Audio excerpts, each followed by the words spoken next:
So ఇందాక కోమల గారి గురించి మీరు మాట్లాడుతూ పాపం ఆవిడ ఇంత డబ్బు ఖర్చు పెడుతుందో వస్తుందో రాదు అన్న ఆ కన్సర్న్ మీరు వ్యక్తం చేశారు కదా. సో మీ లైఫ్లో కూడా మీరు బిజినెస్ చేశారు, కంప్లీట్గా వాషౌట్. నాకు ఆ సంఘటనలు గుర్తు వస్తున్నాయి.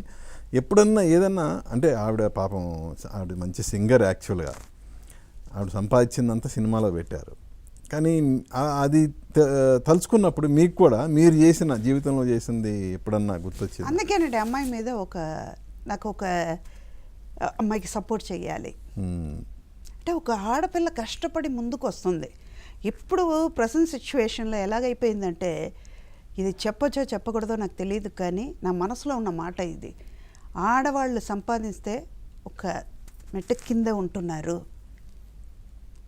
వాళ్ళు ఎందుకు సంపాదించాలి, వాళ్ళు ఏంటి మనకంటే ముందు వెళ్ళిపోతున్నారే అని ఒక ఇది ఉంటుంది. అది దాని కరెక్ట్ మాట రావట్లేదు నాకు. ఆ ఆలోచనలో ఉంటున్నారు కొంతమంది, అందరు కాదు కొంతమంది ఉంటున్నారు. ఈవెన్ కొన్ని ఫ్యామిలీస్లోనే ఉన్నాయి, హస్బెండ్ కంటే వైఫ్ కొంచెం మంచి పొజిషన్లో ఉంటే తట్టుకోలేకపోతున్నారు. అలా అన్నప్పుడు ఈ అమ్మాయిని చూసేటప్పుడు ఇంతమందికి పెట్టింది, మంచిగా రావాలి. నేను ప్రతిరోజు అదే కోరుకున్నా. మీకు ఎప్పుడన్నా అలాంటి సిట్యుయేషన్ ఎదురైందా? కొని పోగొట్టుకున్నప్పుడు అనుకున్నాను, కానీ తర్వాత మనోబలం వచ్చింది. ఇప్పుడు మొన్న కోమలితో మాట్లాడేటప్పుడు కూడా మేము ఉన్నాం, మంచిగానే జరుగుద్ది, ఇది ఇక్కడదా ఆగేది కాదు, నీ లైఫ్లో ఒక టర్నింగ్ పాయింట్ ఉంటుంది. ఎందుకంటే ఇంతమందికి నువ్వు కడుపు నింపావు, కుటుంబాన్ని కాపాడావు, అప్పుడు వాళ్ళ బ్లెస్సింగ్ ఆశీర్వాదం నీకు ఉంటుంది కదా, తప్పకుండా చేస్తావు అమ్మ అన్న. నేను అమ్మ మీరున్నారు నాకు అది చాలు అంది. అంటే అమ్మ అని పిలిచే మాటకి మనం పిల్లలకి ఏమి ఇవ్వాలి, బ్లెస్సింగ్ ఇవ్వాలి. ఇవాళ ఒక 10 రూపాయలు ఇస్తే వాళ్ళతో అయిపోతుంది, వాళ్ళ జీవితాంతం అది రాదు. ఈ బ్లెస్సింగ్ అనేది ఎప్పుడు ఉంటుంది.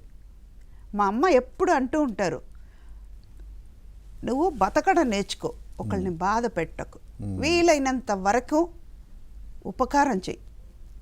ఉపకారం చేయలేకపోతున్నావా, అపకారం చెయ్యకు. చేయలేనమ్మని చెప్పేసేయి, బాధ పెట్టకు. ఎందుకంటే వాళ్ళు బాధపడితే నువ్వు బాధపడాల్సింది వస్తుంది, చెయ్యకు అనేవాళ్ళు. దానివల్ల కోమలిని చూసేటప్పటికి ఆడపిల్ల ఇంత కష్టపడి పెట్టుకుంది, తను పెట్టుకోవచ్చు, నాకెందుకు అని ఇంకా 4 ఏకరం కొనుక్కుని ఇల్లు కట్టుకుని 2 ఇల్లు కట్టుకుంటే రెంట్లో కూర్చొని తినొచ్చు, కానీ చేయకూడదు. మనం దేనికి చెయ్యాలి అన్నది మనసులో పెట్టుకుని బయటకు వచ్చింది. దీనివల్ల అమ్మాయి బాగుండాలి నేను కోరుకుంటా.